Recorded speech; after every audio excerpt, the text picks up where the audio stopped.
Bonjour Didier von Goevelart. Bonjour. Romancier et auteur de pièces de théâtre, vous avez reçu de nombreux prix, parmi lesquels évidemment le prix Goncourt en 1994 pour Un aller simple. Vous êtes notre invité aujourd'hui pour La femme de nos vies, un nouveau roman édité par Albin Michel.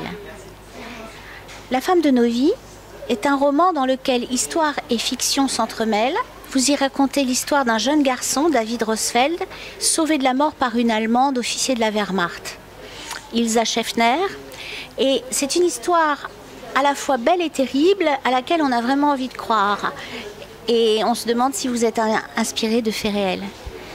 Alors, tout ce qui est le contexte historique de l'Allemagne nazie en 1941, oui, où à la fois Hitler décide l'élimination de ce qu'il appelle les bouches inutiles, c'est-à-dire les attardés mentaux, les épileptiques, ce qu'on n'appelait pas encore à l'époque les autistes, donc tous ces enfants catalogués un peu rapidement anormaux, et dans le même temps décide la création d'écoles de surdoués, de manière à ce que des enfants à l'intelligence précoce soient élevés en batterie au service du Reich pour développer leur intelligence au service.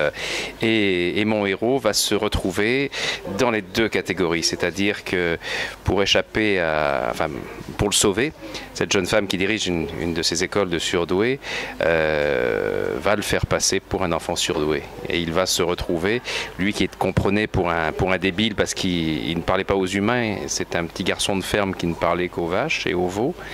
Tout à coup, le regard des autres, dès le moment où il est décrété qu'il est un surdoué, va changer complètement. Et comme le regard que les autres portent sur nous souvent a tendance à déteindre, il va devenir pour de bon celui qu'on croit qu'il est. Votre héroïne, Ilsa Schaeffner, est une Allemande, donc officier de la Wehrmacht, qui a d'abord adhéré au nazisme, puis l'a combattu à sa façon. Est-ce qu'à travers elle, vous avez voulu rendre hommage finalement à ces combattants allemands de l'intérieur qui ont évidemment payé cher Oui, parce qu'évidemment, les Allemands ont beaucoup souffert de cette injustice d'amalgame qui laisse à croire que tout le monde était nazi. Alors, quand vous dites elle a adhéré au nazisme, non, elle a pris en 1930 sa carte du Parti national-socialiste, comme 95% des étudiants et des professeurs de la Haute École Technique de Berlin, où elle se trouvait, la plus grande équivalent polytechnique chez nous, si vous voulez, parce que Hitler est venu faire un discours qui n'a rien à voir avec ces discours qu'on connaît avec son uniforme à baudrier, son ton hystérique contre les juifs, les étrangers. Là, il vient simplement parler à ces jeunes professeurs il leur dit, vous êtes l'élite intellectuelle, vous êtes en butte à la jalousie des imbéciles, des vieux, des jaloux. Moi, je serai le président de la jeunesse, et le chancelier de la jeunesse. Moi, je serai du côté des forces vives de l'intelligence contre la bêtise et le conformisme. Il fait un discours totalement posé mais convaincu et d'une démagogie extraordinaire, et donc il retourne tous ces gens. Il faut dire qu'à l'époque le bilan déjà sur la lutte contre le chômage et tout ça est extraordinaire. Donc c'est pas si Ilsa Schaeffner, comme tous ces étudiants, prend sa carte, c'est tout à coup l'espoir de la possibilité du redressement allemand, cette sortie du gouffre et de l'humiliation de l'après la guerre de 14-18. C'est ça qui a permis l'accession d'Hitler au pouvoir. Et ensuite, comme beaucoup d'Allemands, elle s'est rendue compte du fou furieux très vite, ce fou furieux qu'ils avaient porté au pouvoir. Et là commence cette résistance, mais dans quelles circonstances? Comment peut-on arriver sans se faire immédiatement arrêter, et torturer, et assassiner, à résister contre ce régime devenu si puissant, cette suspicion, cet espionnage généralisé? C'était l'un des grands problèmes pour les Allemands de cette époque.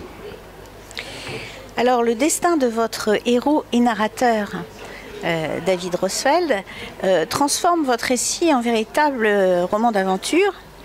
On le voit, lui, fuir le Reich et rencontrer en Amérique un Einstein assez inattendu pour nous.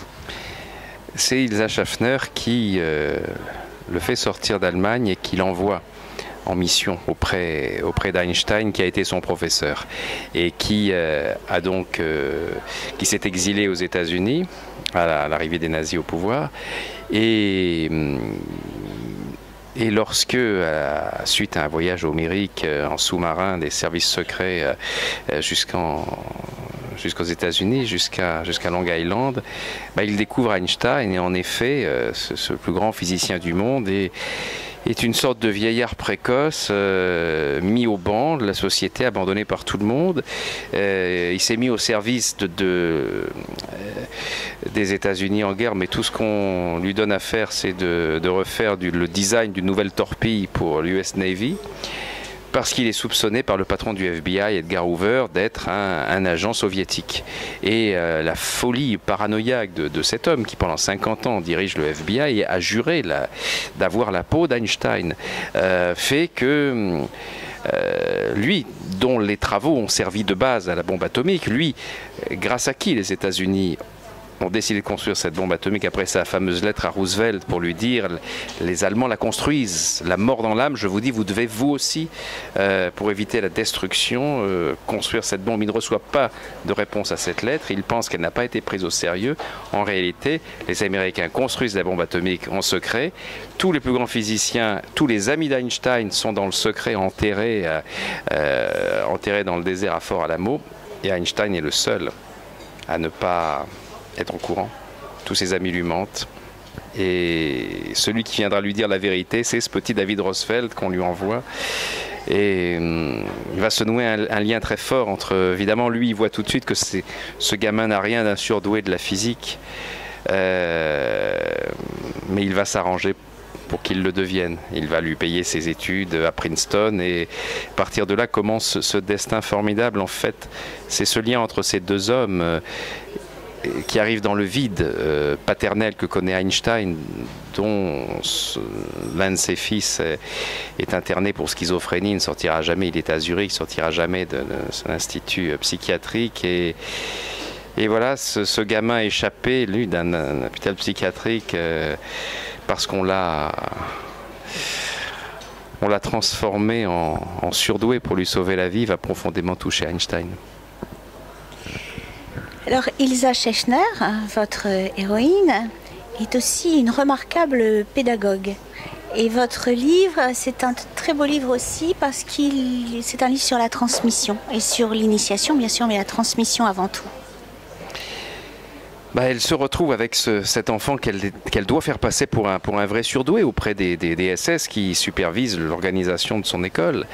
Et donc, lui, parce qu'il a une intelligence de cœur, il a de l'imagination, il a une grande mémoire, il a un sens pratique très fort de petit paysan. Et puis il a 13 ans quand déboule dans sa vie cette femme qui la sort de cet hôpital psychiatrique qui était l'antichambre des chambres à gaz. C'est là qu'on a fait à l'hôpital d'Adamar en 1941 les premiers tests sur les chambres à gaz avec tous les pensionnaires de cet hôpital. Et lui échappe à cet enfer grâce à cette femme. Et il tomberait d'amoureux d'elle tout de suite. C'est là l'éveil de sa passion. C'est dans cette situation extrême. Elle est celle qui lui sauve la vie et celle qui va lui ouvrir le chemin de la culture, du savoir. Et il veut l'épater. Et il veut devenir vraiment celui pour qui elle le fait passer. Donc cette pédagogie, comme elle est très fine, Ilsa, elle se sert bien sûr de cet ascendant sensuel aussi qu'il a sur lui comme un moteur de transmission culturelle, et c'est très important d'avoir un enseignant, une enseignante qu'on a envie d'épater de manière à c'est un moyen d'acquérir justement un savoir pour des raisons qui sont parfois hors du domaine de la culture et les connaissances scientifiques, mais c'est la même histoire. Se dépasser soi-même, c'est encore plus fort quand on se dépasse pour aller vers quelqu'un qui paraît inaccessible. Vous écrivez, vous lisez. Est-ce qu'il y a un livre que vous souhaitez partager avec vos lecteurs ? J'aime bien les découvertes, les coups de cœur, les premiers romans qui tout à coup donnent la certitude qu'on est face à un véritable auteur.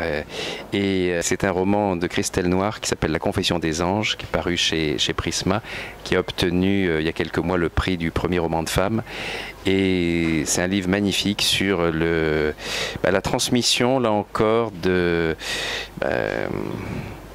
des secrets les plus importants de la vie, c'est-à-dire comment arriver à essayer de changer le monde à travers la joie, la générosité et une sorte de pouvoir de fait que certaines personnes, certaines vieilles dames en l'occurrence, détiendraient et voudraient passer à une jeune femme, à la petite fille, l'un d'entre eux. Et c'est un roman qui est à la fois très contemporain, très fidèle aux mentalités d'aujourd'hui et où les archétypes du conte de fées sont très présents et donnent un espoir, un dynamisme assez rare par les temps qui courent.